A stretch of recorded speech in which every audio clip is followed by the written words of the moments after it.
success really, truly isn't what's in your bank account. Success is what value do you bring to your life and the lives around you? And if you have a lot in your bank account, what value can you help others with? There's so many people that I work with that some of them have already started foundations to help different things, which is great. And some of them haven't. I'm like, your value is, what are you doing with all the stuff you're accumulating? Are you helping yourself? You have to help yourself first, because just like in the airplane, you got to put the air mask on yourself before you can help anyone else. Hey, it's Rocky. Welcome to Richer Soul. Today's guest is Sophia West, who shares your path to you.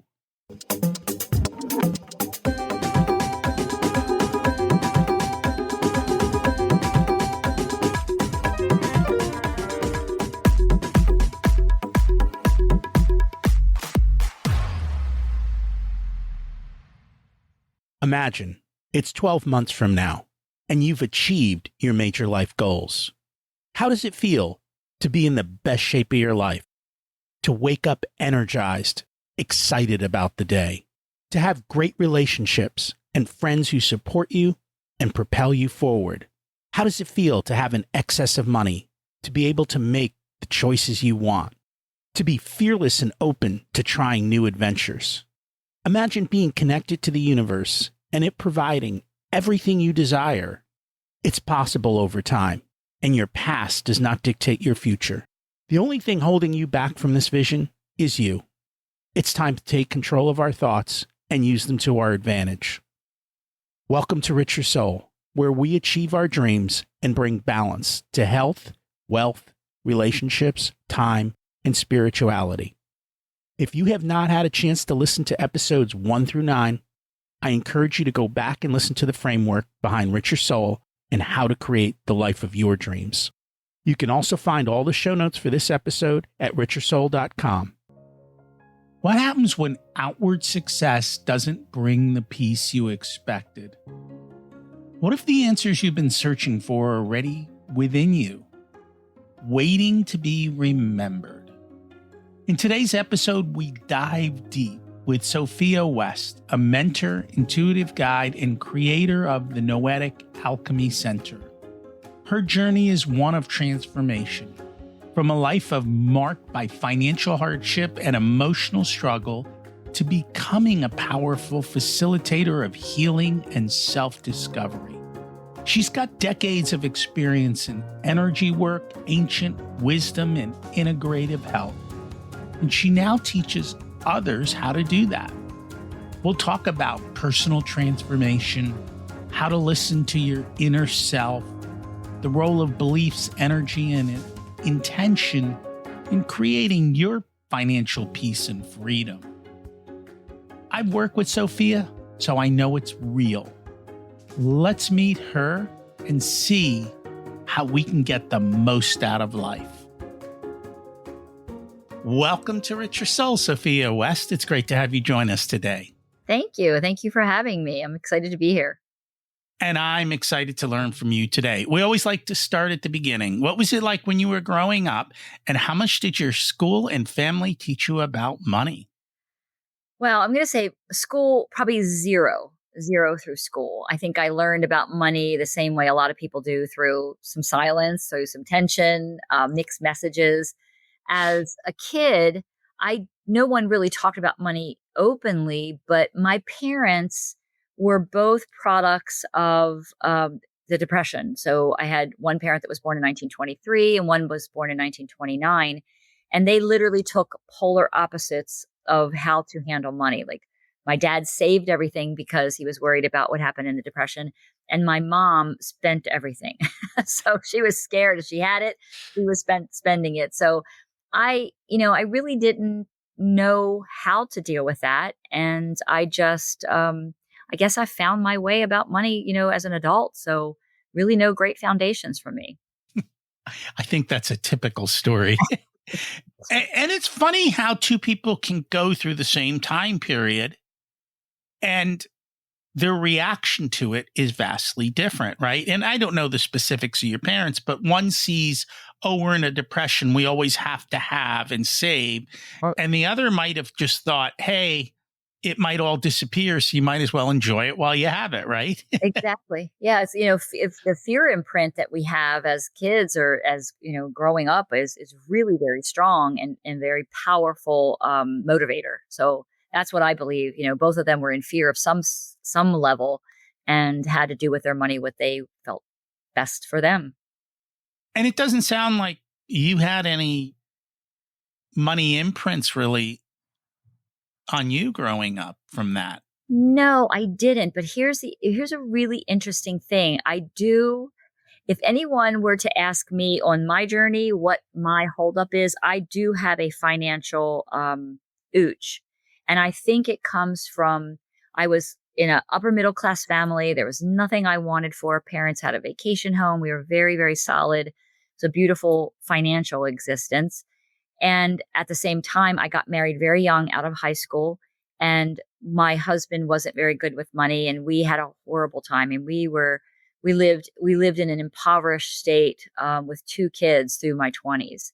And it was the point where, you went back down to the paycheck and we were eating, ramen or, mac and cheese for a couple days because we just didn't have that money. And so my imprint, if you want to call it that, of a little bit of fear of money happened when I was a little bit older. It happened in my late teens and my early 20s. So there's always this fear of, oh my gosh, I don't have it, or what am I supposed to do, or not knowing enough. So it's kind of interesting. It had nothing to do with my upbringing, but all to do with, well, I guess, now that I just said that, maybe it had all to do with my upbringing because no one taught me. So if I would have been taught, I would have felt a little bit better. Well, I hear it and the answer comes. And that's kind of surprising because your parents went through a time when there was financial difficulty, then they had success, but yet they didn't bother to say anything. No, my parents were of the, I would say the generation, so I'm 63. So, my parents were the generation that they didn't teach a lot, that the school taught me. Everything about my life I learned in school, and my school system didn't have, we had math and algebra and calculus and trig and all that, but there was no how to balance a checkbook. There was no how to save money. I mean, back in, I think, first grade, there was a savings account, a savings and loan place that you'd bring in 15 cents or whatever every week and put it into your bank account. But that was about it. Well, that's not surprising. Schools really don't teach about money. So and they should. Yeah. And they should. Yep. Definitely not. So you had that kind of rough start, mm-hmm. and then you've kind of taken a spiritual journey. How did that come to be? Well, so my spiritual journey isn't like a straight line. It's like more of a spiral of remembering. I always felt connected to something bigger, even as a child. I always felt like something was watching me. Like I felt like I was on stage all the time and hundreds of people watching me. And I was very shy and I didn't want them watching me, but I always felt like I was never alone. I would hear things, I would feel things, I'd sense energy, things that I couldn't name. But many of us, I'm not going to say I was taught to shut it down because I was raised with love, but I was also raised with a family who didn't agree on spirituality. So what happened to me, all of these, I would call senses and gifts, were online until about 9 years old. I had a sister that passed away from Hodgkin's disease, and I went internal. I went into a hermit stage where I just threw myself into my books. I became a straight A student. All I cared about was education. And then I shut all the other stuff down because I felt everything. I knew that she died. I knew when she died. No one even said anything to me until hours later. So it was a scary thing. So it's like life cracked me open. And then I stayed that way until my 30s. And that man that I told you about that I married right out of high school, I had this epiphany that, when my 2 children became 18, that I was going to be alone with him. And this wasn't a relationship that was serving me anymore. So all of a sudden, it was literally like the Claritin Clear commercial you see on TV where the fuzzy kind of veil lifts. And all of a sudden I saw life clear. And I'm like, oh my gosh, through all this grief, through hitting a wall, through all of maybe the outward success, I found something that was greater than me. And every time I would break down, I also broke open. And I was ravenous. I began studying everything. At the time, I was in ophthalmology. I was an ophthalmic technologist and very much in the Western medicine field. And I just couldn't. I just knew that there was this homing signal that woke up inside of me that I needed to find answers for. So I would go to the library. I would go to sometimes just the bookstore and read for hours, anything that was self-help or anything that I could find, even one word or one phrase or one tool that would help me understand what I was feeling, because I had no idea what I was feeling. There was just this ache, this draw to know that there was something more than what everything I knew at that point had told me. I knew there was something unseen. There's ancient wisdom, I studied soul retrieval and energy medicine and aromatherapy, craniosacral, everything. I just kept gathering all of this stuff because I wanted to feel better. And I kept hearing back then, and this happened in the 90s, I kept hearing, remember who you are. And I'm like, where am I hearing that from? Was it like me saying something and you're audibly hearing my voice? It was just this impression that kept coming into me. Remember who you are. Remember who you are. And I'm like, who am I? I don't know who I am. But through all of that, everything started to unravel. And once I remembered, my life became about helping others do the same exact thing. So that's kind of it in a nutshell of how it started and where I am right now. I'm helping others find their own remembrance. Through all that research, was there a particular area that kind of stuck out to you that kind of really brought about the change? Or was it just all these different, because there's so many different modalities you mentioned, and even in this space, it seems like there's so much stuff, and it becomes hard to decide what's for me, what really works, what's true. It is very confusing. It is. It's extremely confusing. And no two people's journey is going to be the same. Even Siddhartha, the Buddha, when he found enlightenment, people would come to him and say, teach us how to find enlightenment. And he said, I can't teach you. You have to find it yourself, because it's unique to everyone. And what is really fascinating about my journey, the books that I started gathering were like Illuminations by Marianne Williamson, a book called Real Moments by Barbara DeAngelis, Don Miguel Ruiz's concepts, Wayne Dyer, The Peaceful Warrior. I can't think of the name of the author that wrote The Peaceful Warrior. But each one of those, especially Real Moments by Barbara DeAngelis, really honed in on my power, my ability to be worthy enough to have a life that I feel comfortable with, that I feel peaceful with. So basically the first probably 9 or 10 books that I started to literally devour in my consciousness all had to do with self-help and helping me find out who I was. And then once I realized who I was, then I started to go back. I went back to school while I was holding down a part-time job. I went back to school. I went to get my national boards for massage therapy. And then I went into energy medicine and craniosacral work. And then once I had a pretty solid practice, that's when I left ophthalmology. But the modalities that you talked about, they didn't really come to me until after I came back online. I learned about who I was and what I wanted. And I knew what I wanted was not to be stuck in a medical office dealing with all of that red tape, and the things that were changing in medicine at the time that I was leaving were things that I just did not want to be there. Did not want all of that. I wanted to be not a cog in the wheel. I wanted to be the person that helped guide someone. And that's what I am right now. People come to me not for me to give them answers, because the answers are in here. The answers are in there. They come to me for me to guide them to the answers, not to give them the answers. Does that make sense? It does. We'll dig into it. I think Peaceful Warrior is Dan Millman. That's it. Dan Millman. Dan, I'm sorry if you're listening. I forgot his name. I love his book. His books were amazing. I've read all his books, and they made a movie out of one of them. Did they really? I didn't know that. Yeah, Peaceful Warrior was made into a movie. Oh, I'll have to pick that one up. I love those movies because I mean, I love those books because Celestine Prophecy was another one that all of the books took you to this place where it was like, they're going to get ready to tell you about God and they're going to get ready to tell you how to crack yourself open. And then they didn't. And I'm like, oh, what? And then I realized it was all about like the guidepost along the way that we're supposed to pick the puzzle pieces up. And then, and only then, can we find our own way. It wasn't going to be found 100% in any book. And that's what I've heard with everything. Like, you have to get to a certain point, and people can get you to the point.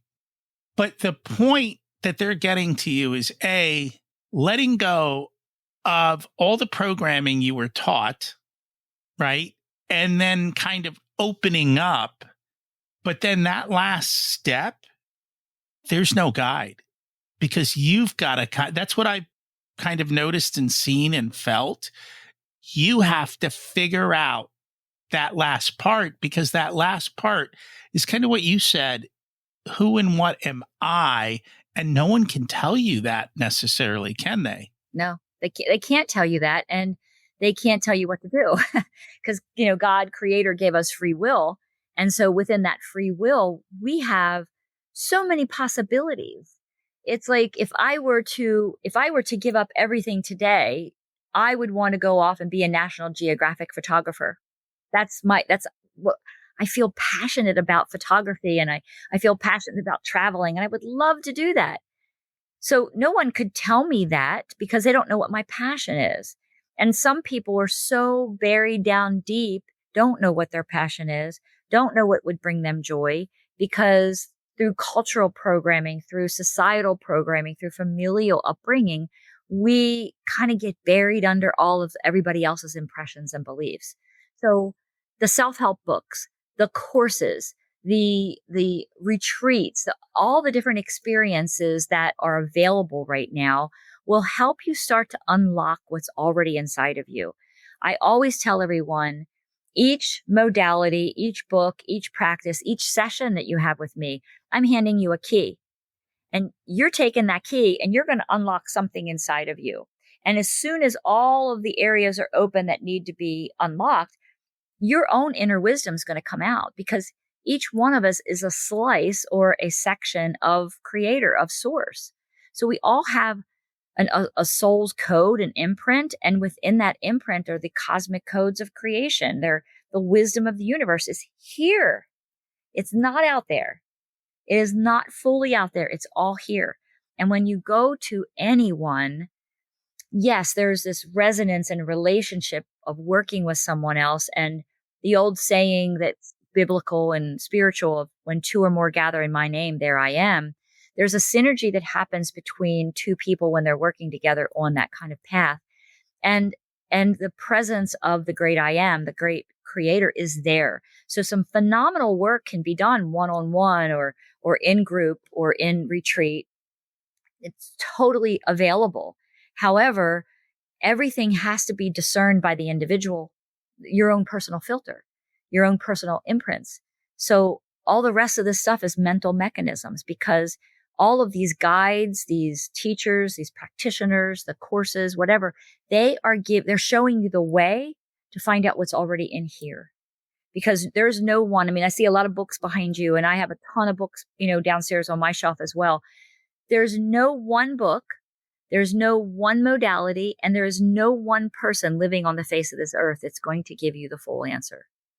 You can go collect a lot of different wisdom, and then you got to come back and put it right here, and then take that finger and point here and say, I'm the one that can give me the wisdom, because I have been guided by people to find myself.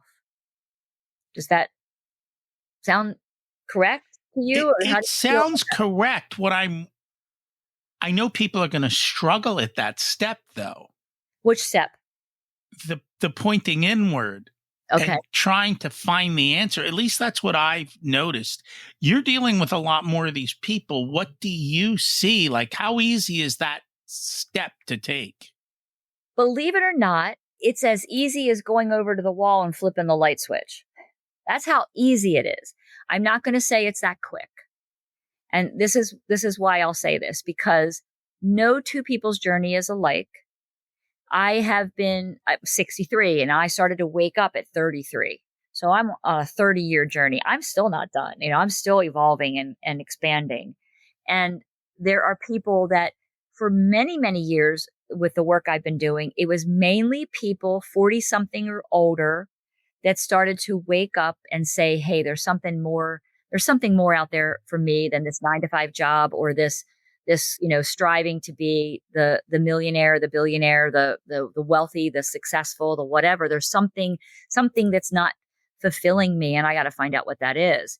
And so most of those people were, already generationally past the age of wisdom in 40, 50, 60, 70-year-olds. Now I have teenagers, I have 20 somethings, I have 30 somethings that are coming to me. And some of these people are cracking open like that. So, and I will also say some of the 40 somethings, 50 somethings, 60 somethings were cracking open like that too. So there's no timeline. I can't give you a prescription and say, Rocky, if you read these 10 books and you go to these 10 retreats and then you go work with these people, then by the end of that, you're going to be able to go over to the wall and flip that light switch and you're going to have enlightenment. It doesn't work that way. You could get to the first book and go, wow, I got it. Right? Everybody's different. So easy, 100% easy, because why? The wisdom's in here. So all you need to do is unlock it. And sometimes some people have one big key that unlocks it and some people need 57 keys. But it's still that easy because it all just has to come open from inside. And that's a lot of what people are doing now when they go to shamans. I'm also a shaman. I do soul regression and I do soul retrieval and, just all kinds of different work that helps people try to find themselves. And again, I've actually worked in this type of work since 1999. So let's just say it's 25 years. So 25 years of this type of work. And I've seen thousands of people. I've had just two in my line of work in this time frame that have gotten off of this table and cracked wide open and found out who they were immediately. Just two. Never had to come back. One guy was on a therapist's couch for 12 years. He sat up off the table and he said, I see it all now. I can't believe I wasted 12 years of my life on a therapist table. So was the session I did what cracked him open, or was it the 12 years on the therapist table and then everything came together on this table? And the other person was similar. A similar thing happened. So it's only two people that I know that cracked wide open that went from, when I say that, it's not that they weren't doing any other kind of work prior, but the reason why I say cracked wide open is they never did this kind of work. They never went into the esoteric, into the evaluation of self before. They were always doing the stuff that the material world told them to do, like go to a counselor or talk to this or talk to your religious leaders, that kind of thing. They never went behind the norm of what society knew how to, guide you and go into self-help or go into practitioner-led health. So again, super, super easy. Timeline is different for everyone. And again, the timeline is different because in the quantum field, the only thing that exists is the now. So I say that that's easy for you because when I see your field, I can see that, you cracking open is right there in your field. And all you have to do is reach out and get it. However, your free will that God gave you may take you around the bend a little bit and going and doing some more things before you go over and pick up that choice. Does that make sense? It does. We're going to talk about that. Okay. So it's funny because the tagline of the show was, you got rich, now what? Now what? which was because, okay, you did the materialistic stuff and it didn't give you what you expected. And so here you are now. And what are you going to do about it? So I guess my question, though, is there a faster way there? Because if you can see it, clearly the others can't, because then we wouldn't be walking around the bend in circles. Right. Is there a way to get there faster? There's a lot of people that are seeking that faster way. And I'm going to say, there's an old saying, Archangel Michael had said this in different, or at least it was channeled through Archangel Michael: all will be known when your waiting is full. Now, that's kind of a riddle. So what does that mean? You will know it all when your waiting is full. So timing is really everything. I think the only faster way there is if you truly believe you already have it. And as you truly believe that you already have it, it will come rushing to you in the respect that your beliefs create your reality. Your beliefs magnetize things that you wish to have come to you quicker. Does that make sense to you about what I'm saying there? It does. Okay. It's kind of like the other saying that I always hear, when the student is ready, the teacher appears. 100%. Same concept, right? Absolutely 100%. But so personally, what I believe for people is that they don't know that they're the teacher. They're seeking all of these other outside sources, and they really are they're the teacher. They're the ones that have all of what we need to know. All of what each individual needs to know is already in here. And we've talked about this concept before, and I'm starting to truly see it and understand it. It's the concept of subtraction. Mm-hmm. It's, I don't need more, I need less. And when you stop holding on to the more, then things just happen. You don't have to push for an answer. You can just be, and it will happen. But we tend to want, and my questions were all about, how do I do more? How do I go faster? Which technically is the wrong questions, because it's how do I stop and just become, in a sense.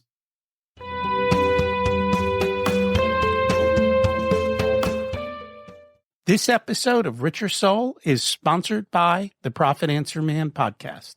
If you're a business owner who wants to scale and grow, increase profits, or want to have strategic conversations around your financials, then check out the podcast. You'll learn how to work less, increase cash flow, increase profits, and build reserves to help you weather storms.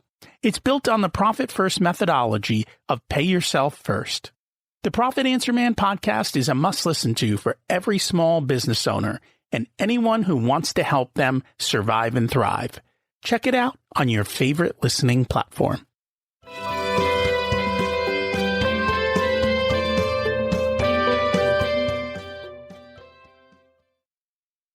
Well, the biggest thing is gratitude.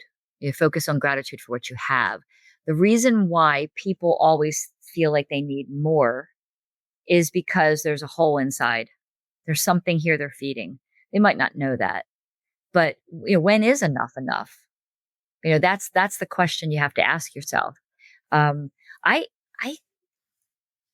have a feeling that some of it will start to come over, that the answer to that will come over an individual when they start to answer this homing signal that the soul is calling.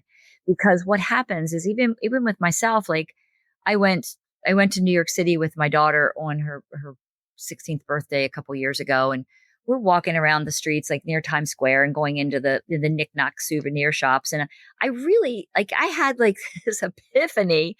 I'm looking at all these teeny little knickknacks, and I was going to bring something back to my grandkids. And I'm like, why? They don't need that. And there's this, like, who's making the money off of stuff that we really don't need, that we're going to bring into our house and we're going to throw away in a few years. A few years? Right. Or maybe right away. I don't know. Maybe it would be right away. It's this concept of consumerism. And I think I'm not saying that doesn't happen worldwide, but in the United States of America, we are a consumer's nation. And consuming means you've got to take something outside of you and you've got to bring it inside of you. And so whether that's inside your house, inside your body, whatever, we consume. And it's because we are just looking for something to make us feel whole. And this, our belief system, once again, if you believe you're successful, if you believe you're a whole, if you believe you are where you're supposed to be, if you believe that thing that you're supposed to connect to that's going to shift your life is right there and you get a choice to pick it up, then it will happen. Because where your attention goes, your energy is going to flow there. And we're energetic beings. No one else is going to go make the money for you. So if you say to me, Sophia, I want to start a new business and I'm going to start creating, I don't know, a new type of phone that's going to compete with all the other phones. And so everybody else might say to you, Rocky, there's some pretty big brands out there that you don't want to compete with because you're not going to make any money. And Rocky's belief says, yes, I am. I'm going to make this amazing phone. And so you put your attention there and the energy is going to flow. All your belief is going to go to that. And while you do that, it will become successful because of your belief, because you were going to intend it as so. Does that make sense? It does. Okay. It does to me. Okay. I don't know if it does to others, or maybe it's a new thought, but yes, it does. And it's funny because even in society, you see these what I call hidden markers. Mm-hmm. I think back to the Star Wars movie and Yoda. It's like the force is within you. Oh, look, there's a hidden, Right. Hollywood's really good at actually telling you these things. We don't always notice the things that they say. And I found that a good movie kind of unveils those secrets within it. 3,000%. I wouldn't agree with you more. I quote, when I teach my students, I have several different classes going on at one time. When I teach them, I'm always quoting all the pop movies. What you just said about the Force. Back when the Force was talked about, most people didn't know. I mean, they always like that. Okay, they're crazy, right? However, the common consciousness is getting these impressions from Hollywood blockbusters, Infinity Wars, Marvel movies, Endgame. I mean, all of these movies take you to a certain point. They give you a certain concept, just like those books I was talking about. And then they don't give you the whole answer. Like, how do you connect to the Force? What is this mysterious force thing? Can you describe that in scientific terms? Because we're an analytical society, we want it in scientific terms so we can wrap our mind around it. When in fact, everything in art, ever since the beginning of time, art has been inspired by the muses. What are the muses? The angels, the cosmic consciousness. They're inspiring the people who are creating to give consciousness to specific messages to the common consciousness, to the greater good of humankind by little dribs and drabs. Like, whoever channeled that information about the Force, this is what I want you to tell them. Tell them about the Force. Make a story around it, right? All these different things are coming into our consciousness to get us to wake up. And at the same time, not to give us all of the answers, because if we got all the answers, then what would we do with them? Like those books that I sent you. We wouldn't listen. We would not listen. So we have to look deeper at what is going on and take that message and just allow it to resonate within us, because this energetic force, seen or unseen, is very much real. And the noetic sciences have proven it. Like I said, the books that I sent you, that I wrote, I would love to see them in a movie, because they have so many messages that people would be able to pick up again, on subtle consciousness levels, excuse me. Do you know, has something shifted that you're noticing, that younger people are finding these answers quicker? They are, because the earth is shifting, the consciousness of humankind is shifting. We are expanding at a rate consciously that is never been seen in human existence before. And the fact I also believe that, you and we didn't grow up with the internet. We didn't grow up with social media. So there's a lot of exposure, and to be able to touch that. Right. So, and at the same time, there's a higher purpose for these kids to wake up, because they're the next generation. They need to know what's going on. They're the ones that aren't tired.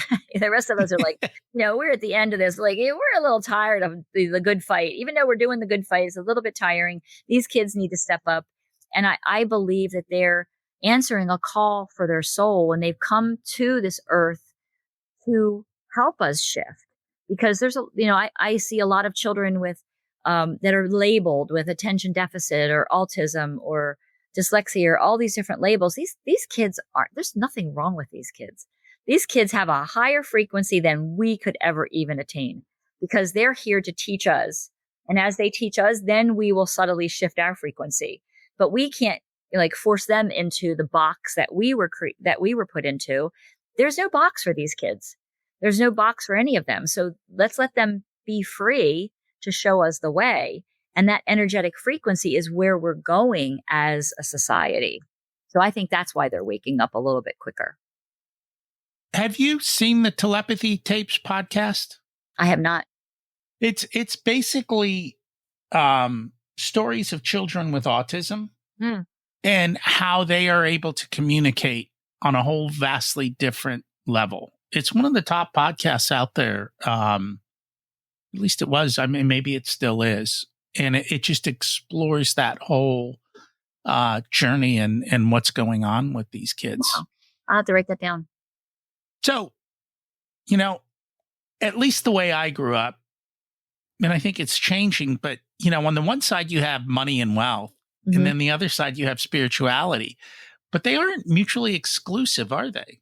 They are not. So, wealth is absolutely an energetic force, just like anything in the universe. Money at its core is just energy in motion.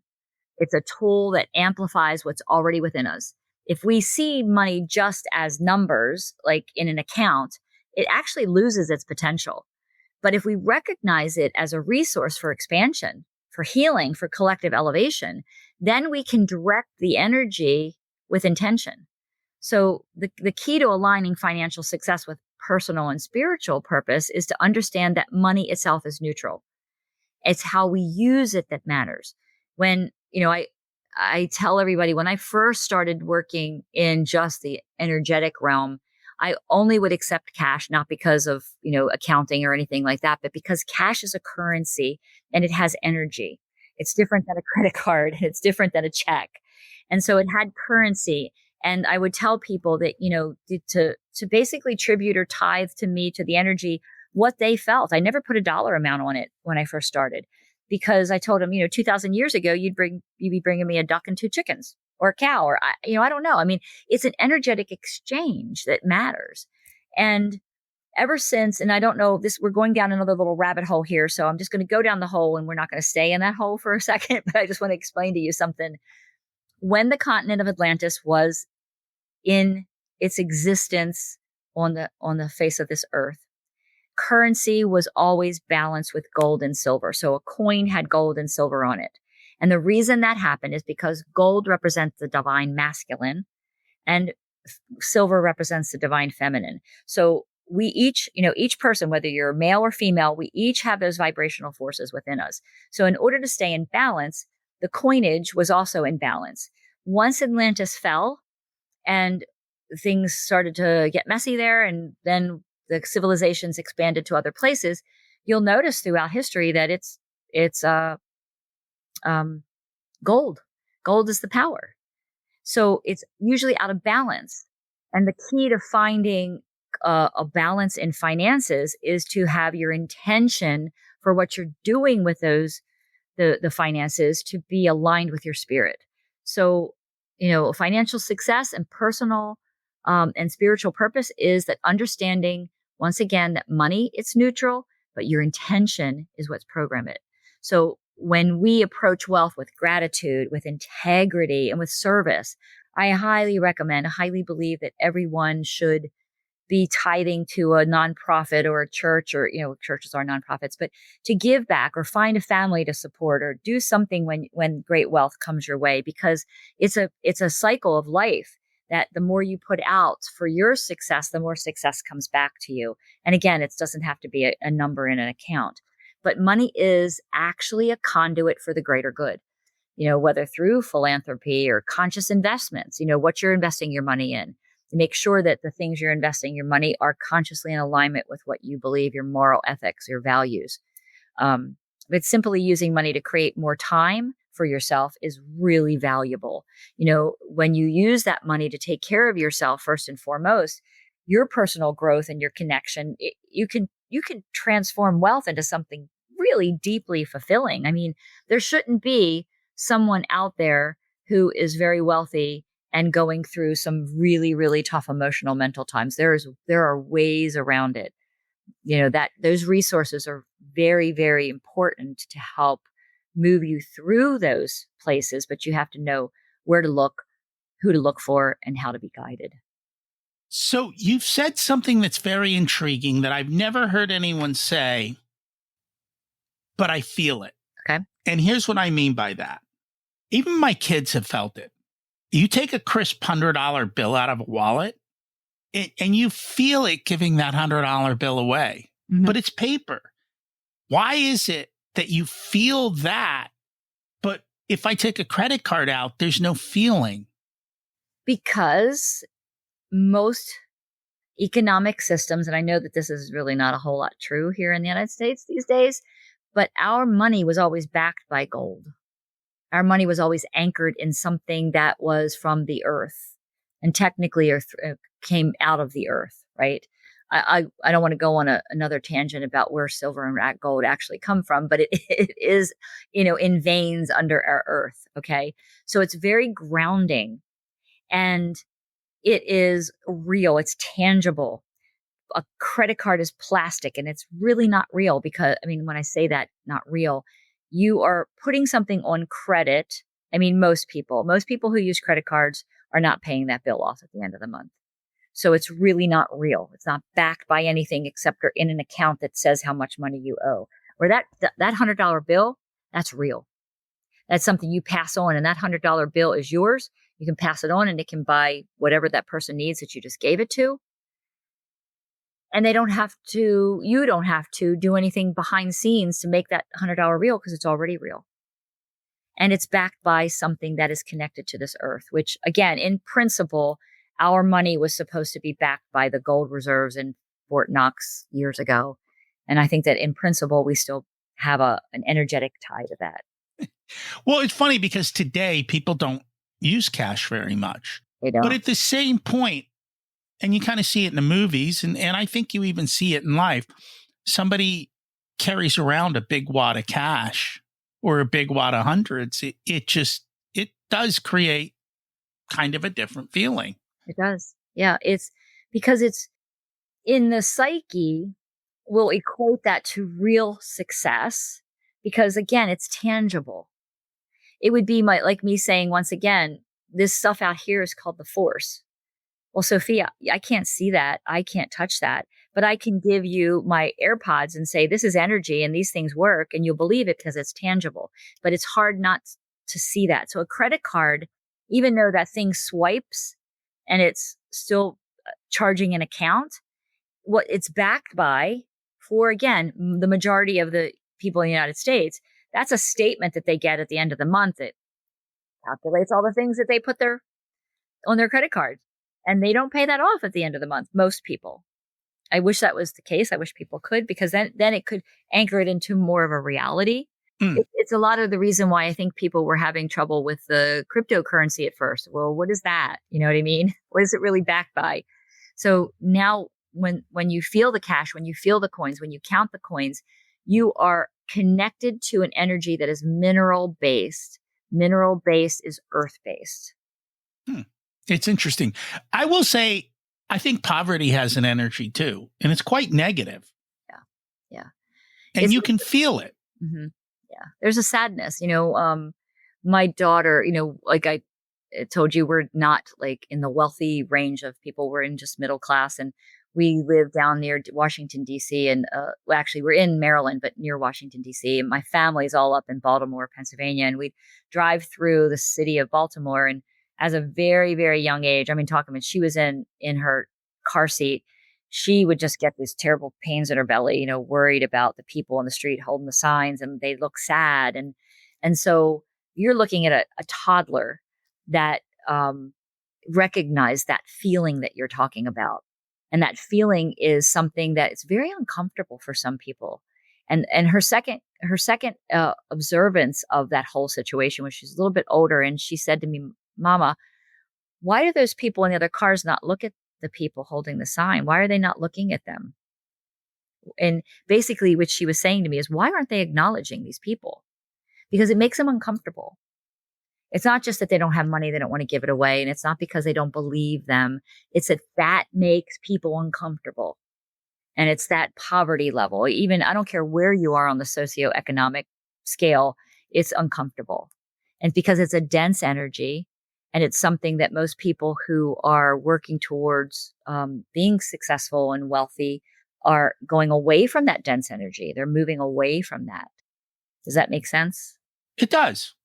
It does a lot. Yes. So you work with a lot of entrepreneurs. You work with a lot of wealthy people. What do you, and I'm not asking for a specific person, but like, what are the themes that you see that they're still struggling with, or what is it that they're trying to achieve? More wealth. Are they? So then, but really, is that really what they want? No, because it's not. It's not. It's really what they want.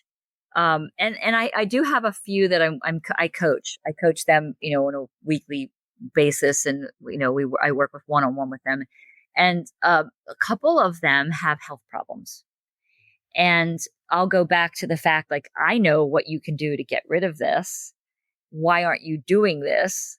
So I'm trying to be a bridge between the medical world that's telling them something and the energetic world that can actually, quote unquote, make it better. I'm not going to use the heal word or the cure word, but I mean, he's going to make it better.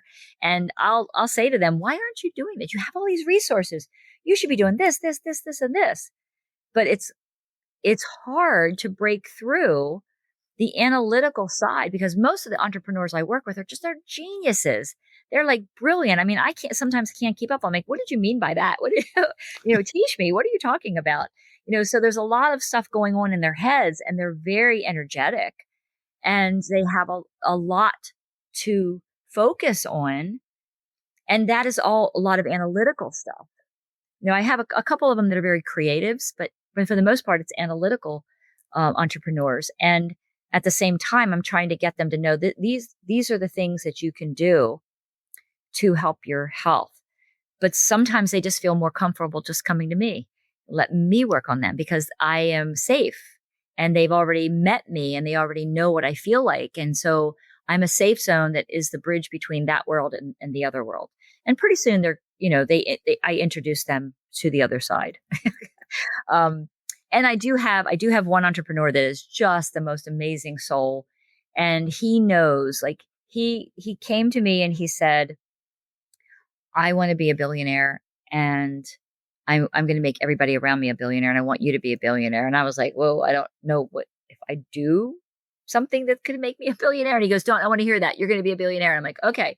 So I said to him, I'll work with you. And this is before we started working. I said, I'll work with you on one condition. You have to answer a question for me.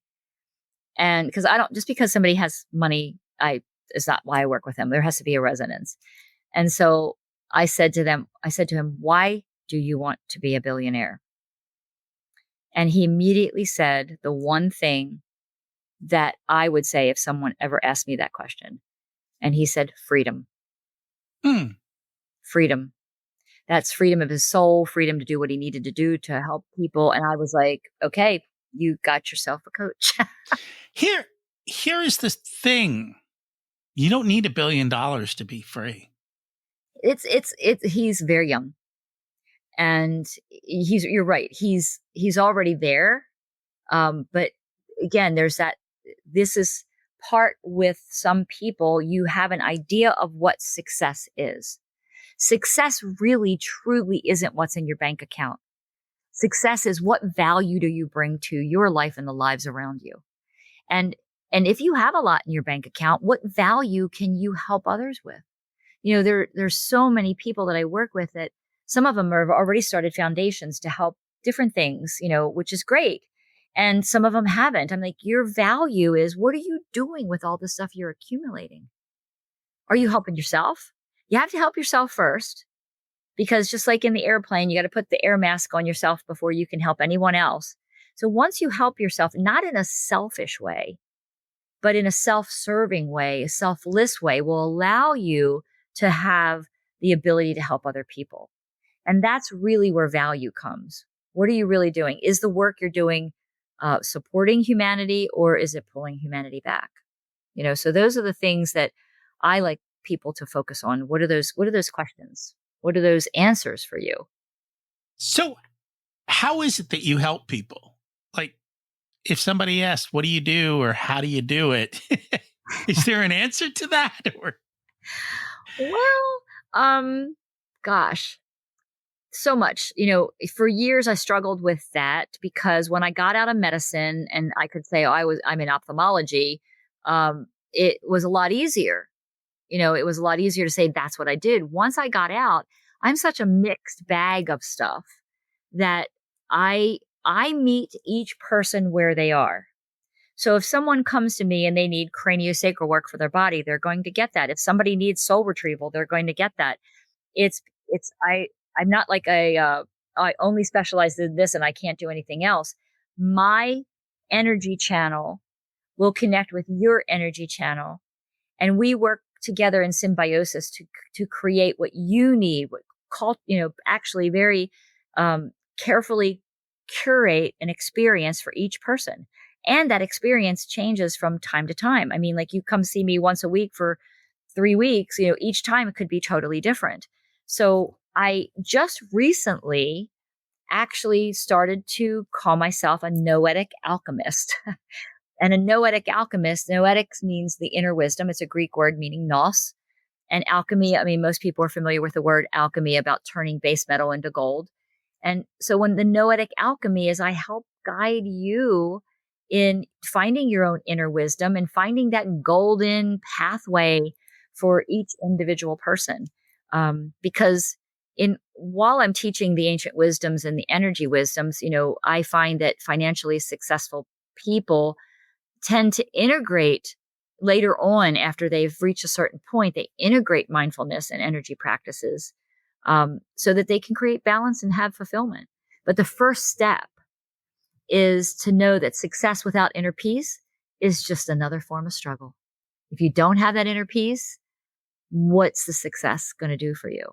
So I help guide you to find your own inner peace. I'm not going to tell you what that looks like. I'm going to show you where to find it. I'm going to help guide you internally. Because it doesn't matter how much money you have. If your spirit feels disconnected or exhausted, what's that doing for you? So if you feel a call, if you know something is going on, then reach out and find out what that is. There are people out there that can help you. I'm one of them. So ultimately the goal is to cultivate inner wealth that will match your outer wealth. Because when your energy is in harmony, both inside and outside, everything's going to flow more effortlessly to you. Your money, your relationships, your purpose, your joy. Did I answer that question for you?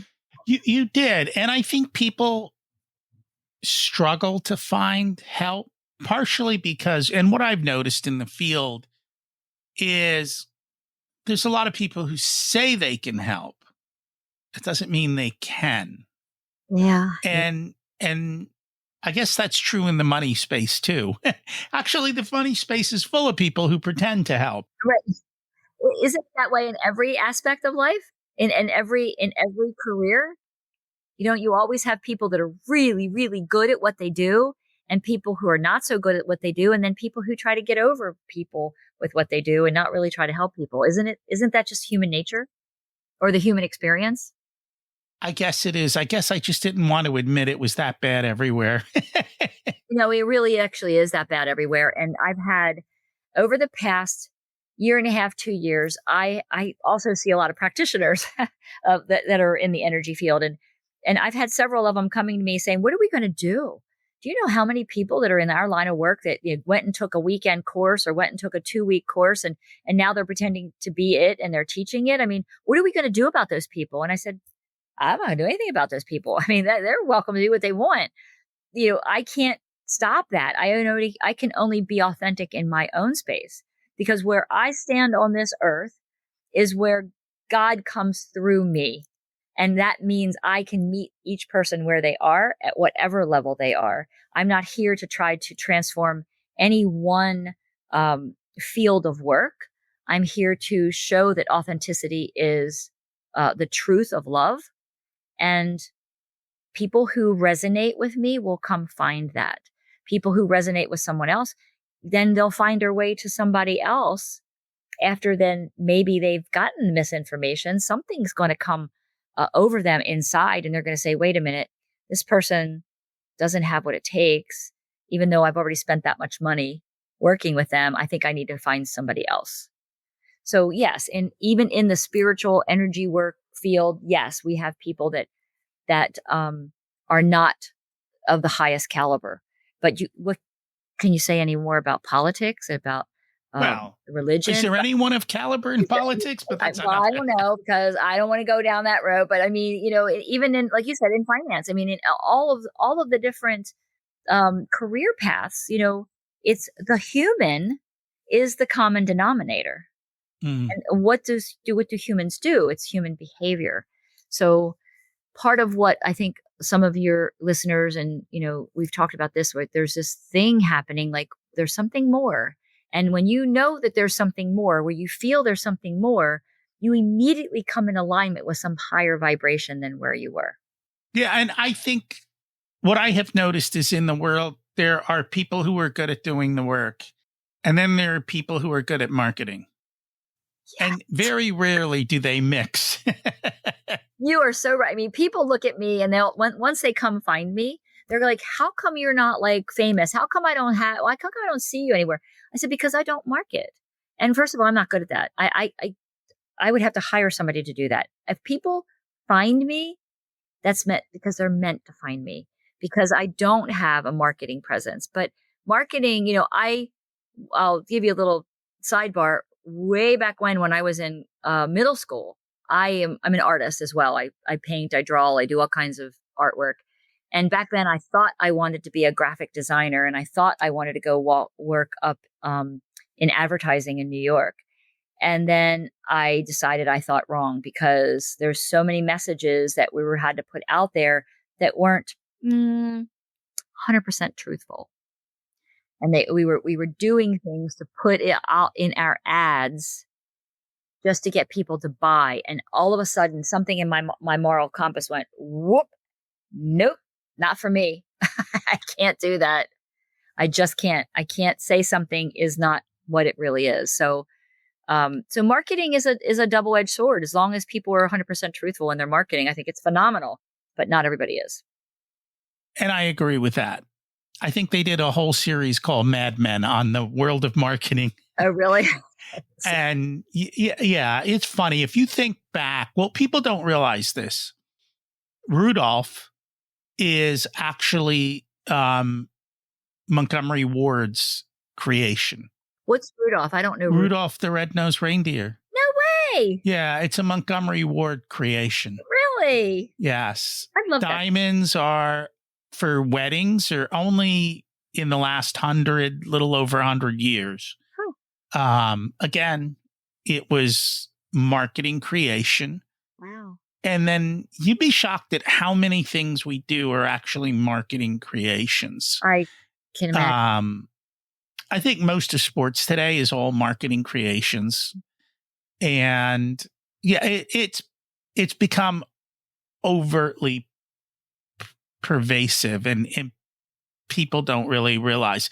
And it's because if in the 60s, I forget what what brand of cigarettes, 4 out of 5 doctors prefer this brand of cigarettes. Yeah, all of that kind of stuff. Yeah. And they have gotten extremely, extremely good at what they do. And the latest is technology. I mean, the iPhone is designed to suck you in. 100%. And it does. Mhm. And they spend hundreds of millions of dollars testing what they can do to hook your attention and keep you Yeah. hooked. Yeah. And the only way out is to turn it all off, to put down the tchotchke at the little store in New York City and say, no, I'm not buying this, right? Exactly. But Yeah. the dopamine hits happen because of all those notifications on the phone. So there's so much psychology and there's so much, chemical responses that are happening in the body. The serotonin and the dopamine are just like flipping all over the place because of this thing. Right. And there was, I don't know if you saw it, years ago, like it might have been around the 2010s. I can't remember. Um, on 60 Minutes, there was a Google whistleblower who came out and said what they did with they called it brain hacking. Mhm. How they would, do these pings. And when you did the ping, then the ping would hit a dopamine response. So all of these notifications were created to suck us in. And so, Yeah. I have a 19-year-old daughter who's, coming out of that right now, but so very much into that. And she didn't start with a phone I didn't let her have a phone until high school. So, Mine's on silent and I can keep it in black and white. Those two things really help. That was it. Mel Robbins that talked about that, I think. I'm not sure, but I learned about it a long time ago. Yeah, black and white's perfect because it's like, who wants to look at that? Nobody wants. Yeah, it turns all the noise down, and having it silent turns the noise down. And the simplest, easiest way to turn it all off, and then you have the time and the peace to go on that internal journey to figure out what is it that you really want when you're not distracted by everybody else saying, do this, buy this, get this, look here and look there. Or the need or the unseen pressure that someone has told you have to be a certain way or do a certain thing in order to find that peace. So true. Yeah.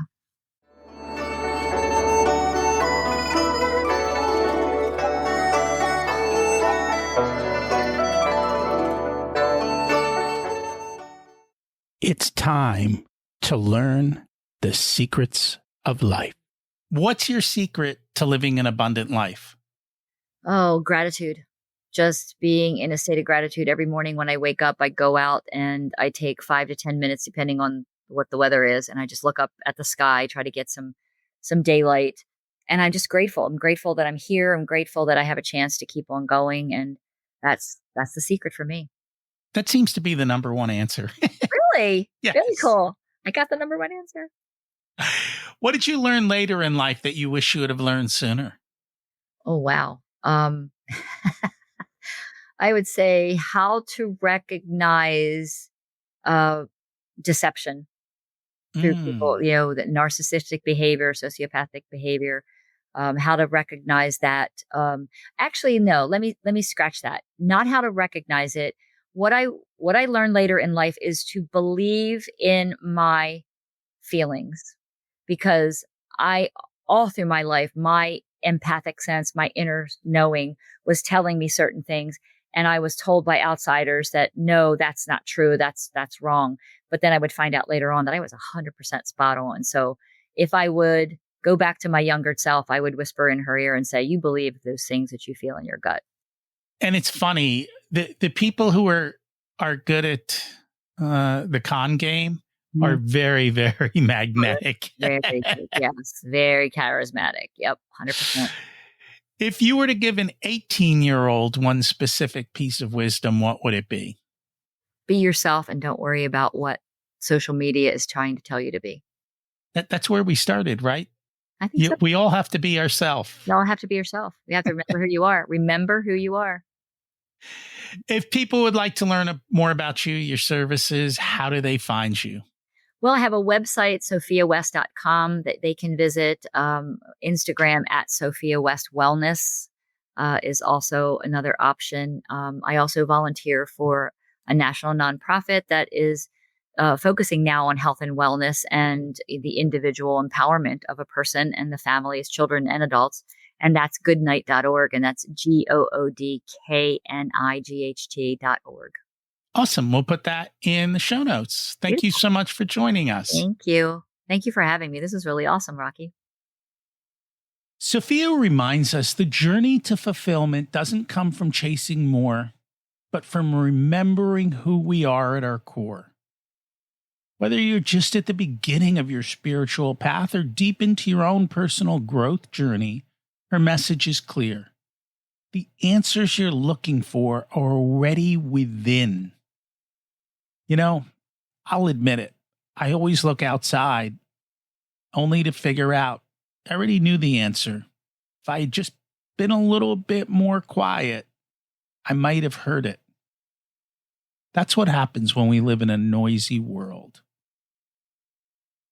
So it isn't about doing more. It's about tuning in, letting go, chilling out.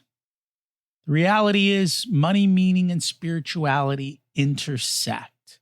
We don't need to put them all in buckets. The show is about living holistically.